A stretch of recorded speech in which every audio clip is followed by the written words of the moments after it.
Bon, on est parti pour une nouvelle vidéo dans laquelle on va s'intéresser à la plomberie de cette salle de bain. On a pas mal de boulot avec la pose de 2 mitigeurs et un ciel de pluie pour la douche. Donc 2 mitigeurs, un ciel de pluie de la gamme Hansgrohe Axor. Les mitigeurs pèsent un certain poids comme le ciel de pluie. Donc il faut que je fabrique des supports pour les mitigeurs et pour le ciel de pluie. On va tout raccorder avec du Geberit multicouche Meplat qui a une particularité, c'est qu'il se sertit directement sur le tube. Donc tout ça, il faut que ça file dans les combles et on raccorde tout ça sur le cuivre. Le cuivre qui arrive dans les combles, si vous n'avez pas vu l'épisode avec la pose du chauffe-eau, vous aurez le lien dans la description et un lien vers une playlist avec tous les épisodes précédents de la démolition de l'ancienne buanderie jusqu'à cet épisode dans lequel je crée une salle de bain. Donc le chauffe-eau, on l'a posé, on a tout raccordé, ça file dans les combles et maintenant il faut que je raccorde le tout. Mais je vais tout raccorder entre guillemets provisoirement parce que j'ai un plancher à poser là-haut et tant que la charpente n'est pas modifiée, je ne peux pas poser mon plancher. Donc le but c'est de prendre le Meplat, de le sortir que ça dépasse environ de 50-60 cm des solives. Je vais poser une vanne pour le ciel de pluie. Je veux absolument l'isoler parce que si un jour je dois faire la maintenance dessus, je serai content de pouvoir me servir du mitigeur de la douche et le pommeau de douche et le ciel de pluie sera isolé. Pareil pour les arrivées d'eau chaude, d'eau froide de la baignoire et de la douche. Donc une vanne à chaque fois. Donc au droit, ça sort la vanne. Je raccorde le tout sur le cuivre en direct et une fois que j'ai posé mon plancher, eh bien un trou à 6 cloches dans l'OSB, on passe ça par-dessus et c'est terminé. Et je peux raccorder le tout directement avec des nourrices que je vais poser sur les cuivres. Donc on y retournera dans les comptes quand on fera les travaux là-haut et vous verrez la pose définitive du multicouche Geberit Meplat et des nourrices. Mais pour l'instant, ce qui m'intéresse, c'est de tout raccorder en direct pour voir qu'il n'y a pas de fuite et que tout fonctionne. En parlant des épisodes précédents, tout à l'heure, je vous parlais du chauffe-eau et précédemment, sur cette cloison, le mur qui est au fond et le petit retour, il y a l'interrupteur. J'ai teinté de l'enduit de lissage que j'ai appliqué au rouleau, j'ai tout lissé. J'ai poncé, mais je n'étais pas satisfait du résultat parce que ça me faisait des auréoles et des traces. Mais je suis très têtu, donc j'ai tout dépoussiéré. J'ai remis une couche d'enduit au rouleau, j'ai lissé, je vous l'ai filmé. Je vais mettre une deuxième couche, je vais vous la filmer et je vais tout poncer cette fois-ci en grain 1000. Et si le résultat me convient, bouche-port, 2 couches de vernis et ce sera nickel. C'était la petite parenthèse, maintenant on va s'attaquer à la plomberie et la pose des mitigeurs. Bon, avant de commencer cette vidéo, on a une mission, c'est d'intervenir sur ce lave-main. Alors pour tout vous dire, on est dans un toilette. Ce toilette, vous l'avez déjà vu en vidéo. Lorsque j'avais placé les boutons poussoirs pour commander le télérupteur du couloir, hop, là j'éteins le couloir, j'éteins le toilette. Alors ce lave-main, il est présent, enfin il était présent lorsqu'on a acheté la maison il y a plus de 12 ans. Le siphon, pareil, le siphon, eh bien je retrouve de l'eau. Au début, c'est des petites gouttes d'eau, maintenant c'est de pire en pire. Donc il commence à rendre l'âme et quitte à le changer, autant gagner de la place. C'est un petit meuble, on range forcément des produits dedans et on va mesurer, vous allez voir, il ne reste pas grand chose sous le siphon. Donc là, on va placer le Virkin Nano 6.7 et lui, c'est pareil, je vous l'ai déjà montré en vidéo. Alors, c'est une vidéo qui date il y a au moins 3 ans, 4 ans, lorsque j'ai fait un plan vasque sur le chantier suite parentale. C'est lui que j'avais mis en dessous, le Virkin Nano 6.7, justement pour gagner de la place. Donc Virkin, ils sont partenaires de cette vidéo, ils sont même partenaires de la chaîne. Donc on va placer ce modèle là-dessous. Je vais tout vous filmer. Je vais vous filmer l'installation existante. Ensuite, je vais tout démonter. On va reprendre le PVC et on va faire quelque chose de bien plus propre avec ce produit. Donc, ce produit, il est ultra compact, 67 mm. Donc, c'est un vidage complet pour lavabo avec la bonde et le siphon. Aucun risque de fuite. On a la fonction Quick Save. C'est un écrou prisonnier quart de tour avec joint surmoulé. Quick Clack, on appuie, ça se ferme tout seul. Finition design, dôme laiton chromé. Et grâce à la Smart Membrane technologie, c'est fini les odeurs et les bruits provenant des canalisations. Et débit rapide, 30 litres par minute. Raccordement rapide, on n'a pas besoin d'outils, ça se sert à la main, vous allez voir. C'est ultra simple à installer.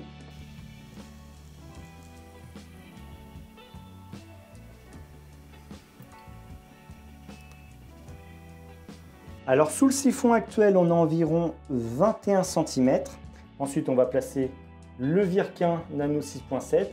Et on devrait grimper normalement à plus de 30 cm. Donc on va gagner 9 cm, enfin plus de 9 cm de place sous le siphon. Alors j'ai décollé le lave-main et ça me permet de vérifier qu'au niveau du mitigeur, tout va bien. On voit que la bague de serrage est rouillée, mais pour l'instant ça tient. Le lave-main, il était collé avec 2 points de colle à gauche, 2 points de colle à droite, ça suffit largement. Souvent, on met des gros cordons de colle, on appuie la vasque ou le lave-main et ça dégueule de partout. Et ensuite, il faut mettre 15 coups de cutter si un jour on a besoin de le soulever. Donc, je vais remettre 2 points de colle à gauche, 2 points de colle à droite, ça suffit largement. Le siphon est juste ici. Le joint est complètement bouffé.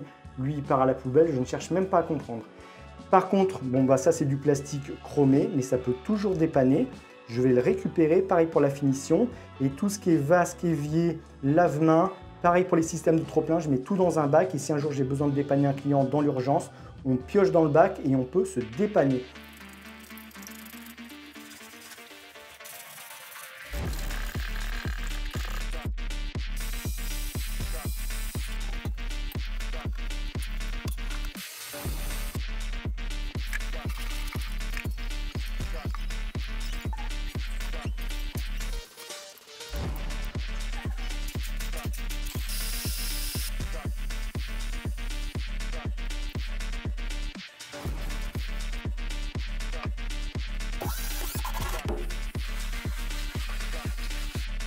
Donc on a un joint sur le dessus et un joint intégré à la bague de serrage. Donc c'est pour ça que c'est important de faire un chanfrein sur votre PVC pour éviter d'abîmer le joint.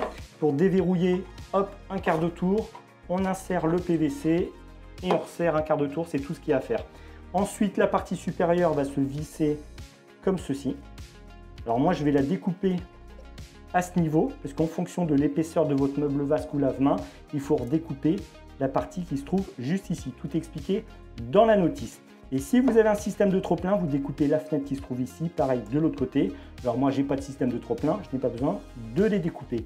Ok, donc ça, hop, ça vient comme ceci. Et ensuite, on raccorde. Donc le but, c'est de placer le PVC dans le siphon, de vérifier que le joint soit bien placé, très important. Ensuite, on visse la bonde. Alors je n'utilise aucun outil, on va serrer uniquement à la main. Et bien sûr, on vérifie que ce soit correctement serré. Une fois que c'est bien serré, au niveau de la bague, le petit quart de tour qui va bien avec le joint surmoulé et on est bon. On place la finition avec la membrane pour les bruits et les odeurs.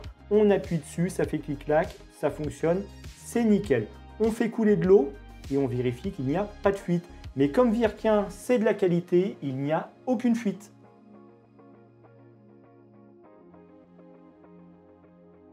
Le gain de place est énorme puisqu'avant j'avais 22 cm il me semble. Bon, le filetage chromé prenait de la place, mais même c'est un gain de place considérable. Là maintenant je me retrouve à 34 cm puisque j'ai 27 plus 7 cm la largeur du mètre. Ok, donc lui vous aurez le lien dans la description, vous pouvez y aller les yeux fermés, c'est de la qualité. Et je vous l'ai dit, en serrant à la main, on a zéro fuite.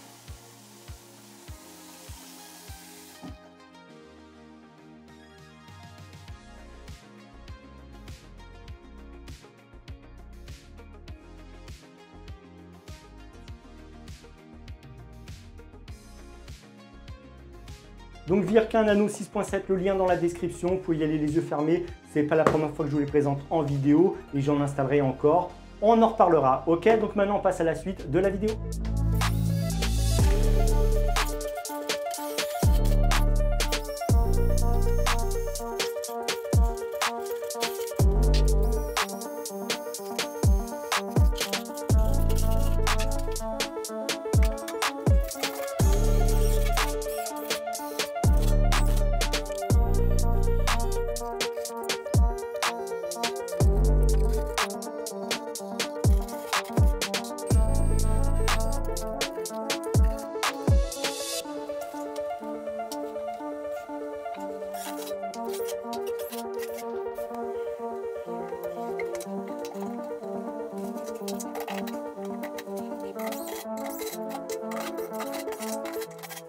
C'est du costaud, ça ne va pas s'envoler, c'est collé, boulonné dans ce sens-là, vissé, revissé dans tous les sens. On peut se pendre après. Donc la colle n'est pas tout à fait sèche. On la laisse sécher, ensuite un coup de cutter. Donc mon support pour la baignoire, j'ai le même pour la douche. Alors vu de derrière, à l'intérieur, eh bien ça donne ça. On a 6 cm de contreplaqué. Pareil pour la baignoire. Alors certains vont me dire que c'est beaucoup trop, mais le système que je vais installer, c'est la gamme Hansgrohe Axor. Elle a une particularité, c'est que le bloc que vous voyez existe dans plusieurs dimensions et vous faites l'installation en fonction du bloc, donc il y a plusieurs configurations possibles. Ce bloc pèse un certain poids, on n'est pas sur une simple platine qu'on fixe sur une plaque de plâtre avec des chevilles expansion.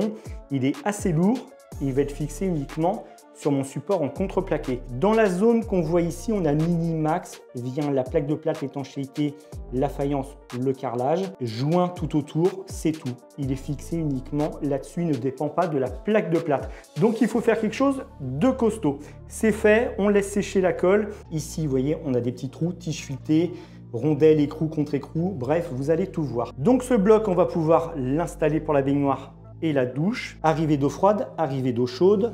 Donc ça, c'est la vue du dessous, vue du dessus. Pour la douche, le ciel de pluie. Pour la baignoire, le remplissage de la baignoire. Et ici, on a le pommeau de douche. Donc il va falloir passer le multicouche GB rythmé plat. Pareil pour la baignoire, on va tout raccorder. Je vais découper le tablier pour raccorder le remplissage de la baignoire. Les raccords sont ici. On va faire l'étanchéité avec le tangite unilock. Et une fois que c'est fait, on va pouvoir découper la plaque de plâtre et mettre la plaque de plâtre pour fermer ce côté et ces deux côtés. Et ici, je me suis réservé, alors je l'ai tracé, je ne sais plus où, ici et là, une faïence pleine parce qu'ici, je veux, ça va me faire une trappe, mais on ne sait jamais, au moins j'ai un accès. Vous avez vu la colle, comment ça gonfle et en dessous, ça dégueule de partout. Donc j'aurai une trappe, un accès et ce côté, ça va être le fond d'un placard.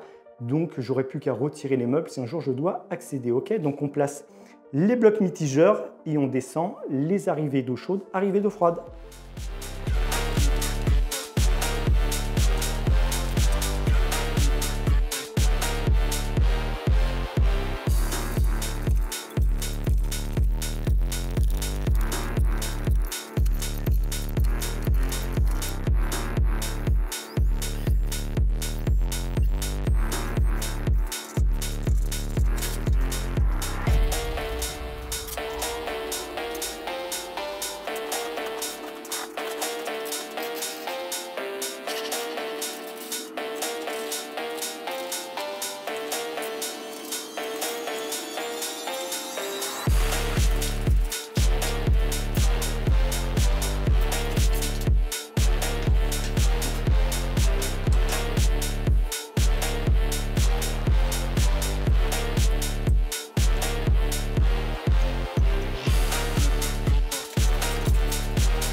Bon, je vous présente mon petit chef-d'œuvre, le ciel de pluie, tige fuitée, rail. Alors cette partie va venir bien sûr au-dessus du plafond. On va faire un trou dans la plaque de plâtre et ensuite on descend cette partie.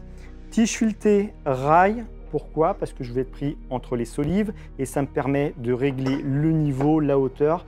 Vous avez compris. Mais à la base, on a ces petits patins qui sont à la place des tiges fuitées. Et si vous êtes sur une dalle en béton, ça permet de régler la hauteur et le niveau. Donc moi, j'ai fixé du contreplaqué, des chutes de contreplaqué en 3 cm qui m'ont servi à fixer les mitigeurs en vis de butée. Et on va poser les rails dessus, on visse et c'est terminé. Ok, donc la finition, on va la placer et avec la petite rosace pour cacher le trou. Et on aura terminé, ça c'est ultra simple à poser. On a une arrivée d'eau, une deuxième, une troisième. Alors j'en ai bouché 2 bien sûr parce que moi, mon mitigeur n'a qu'un jet pour le ciel de pluie. Mais si vous avez un mitigeur qui a plusieurs jets, vous avez 2 autres entrées. Ok, donc on file dans les combles, on pose ça et ensuite on installe la finition.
Alors que ce soit pour le mitigeur de la douche ou de la baignoire, eh bien c'est la même histoire. On a l'arrivée d'eau chaude, eau froide en dessous.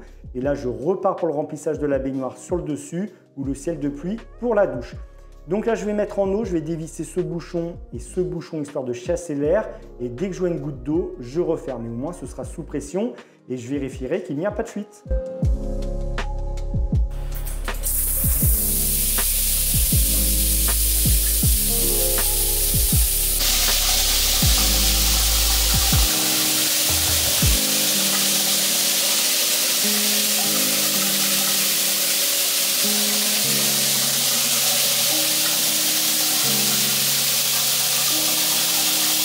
Bon, je vous fais un petit tour sur l'installation. Arrivée d'eau chaude, arrivée d'eau froide, ça descend depuis les combles. Donc c'est le Geberit Meplat, il est cintré, il est serti sous le mitigeur. Ici, on a le remplissage de la baignoire et ça file en dessous.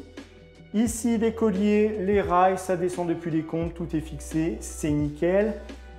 Alors, ce que je vous disais en début de vidéo sur ce pan de mur, c'est que je l'ai enduit précédemment, donc de l'enduit teinté. Le ponçage, ça ne me convenait pas. J'ai remis une couche d'enduit. On va remettre une deuxième couche, ponçage grain 1000. Ici, ça me convient au niveau du ponçage. Bouche-port verni et on n'en parle plus. La baignoire, donc, je l'ai collée, je l'ai remplie en eau. On attend 24 heures que la colle sèche bien. On peut même attendre 48 heures. Et une fois que la colle a séché, on vide la baignoire et elle, c'est pareil, c'est terminé. La trappe, là j'ai suffisamment grand, il faut que je rajoute des vis sur le tablier, il m'en manque, mais j'ai accès à la vidange et au remplissage de la baignoire. Le mitigeur vu de derrière pour la douche, comme pour la baignoire, arrivée d'eau chaude, arrivée d'eau froide, c'est serti sous le mitigeur et là je repars pour alimenter le ciel de pluie.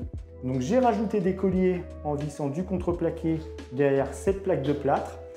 L'écrou est noyé dans l'enduit. Et bien sûr, j'ai mis un contre-écrou et honnêtement, ça ne va pas s'envoler. Okay, donc, j'ai pu fixer l'arrivée du ciel de pluie. Là-bas, j'ai une arrivée électrique. C'est la prise pour la niche de l'éclairage. Il faut que je la fixe dans un coin. Et ici, j'aurai une trappe tout le long puisque de ce trait à ce trait, ça va être une faïence pleine. Donc, j'aurai un accès au mitigeur et à la prise. Donc la pose du receveur, vous l'aviez vu précédemment dans une vidéo, pareil pour la niche et l'éclairage. Le ciel de pluie, lui, pèse un certain poids, il faut assurer au niveau des fixations. Mais par contre, on enlève une petite vis, on tourne la bague, il se déclipse très facilement. Donc niveau maintenance, c'est nickel. La niche Geberit, pareil, c'était dans le même épisode que celle-ci, me semble. Le mitigeur, et là j'ai rencontré un souci, parce que figurez-vous que moi ce qui m'intéresse, c'est de centrer cette partie, ça c'est mon bloc mitigeur. Donc c'est centré par rapport à la niche et par rapport au receveur. C'est niveau, c'est centré par rapport à une faïence pleine, donc c'est nickel. Mais par contre, la fixation que vous voyez ici, c'est moins large que là. Donc ça me décale le mitigeur si on se base sur les fixations. Et moi, comme je vous l'ai dit, je me base uniquement sur ça. Au niveau de la baignoire, je ne suis pas embêté parce que les montants sont plus larges. Mais ici, il fallait que je me mette au moins à 50 pour la niche. Et lui, il fait 50,4. Donc je me suis dit, oh, 2 mm, je vais couper du plastique, mais même, ça me décale le mitigeur. Donc il a fallu que je pousse le montant Geberit Duofix. Alors ça va que c'est du Geberit Duofix. Hein. Clic-clac, ça se démonte très facilement. Je l'ai poussé, j'ai rajouté du contreplaqué. Ça, c'est des chutes de ça, des supports. Donc je peux fixer ma niche, elle n'a pas bougé, c'est nickel. Et j'ai rajouté des montants pour recevoir les plaques de plâtre. Et là, j'ai plié cette partie parce qu'en passant les tubes, ça, honnêtement, même avec des gants anti-coupure, c'est une petite lame de rasoir, donc il faut faire super attention. Donc j'en ai mis tout le long et je vais pouvoir visser ma plaque de plâtre, ok? Donc ça avance, je suis super content. La prochaine étape, ça va être l'étanchéité dans la douche, l'étanchéité autour de la baignoire. Et une fois que tout est fait, on peut s'attaquer à la finition. Carrelage au sol, le carrelage sur les murs, on peint le plafond et je peux prendre mon bain.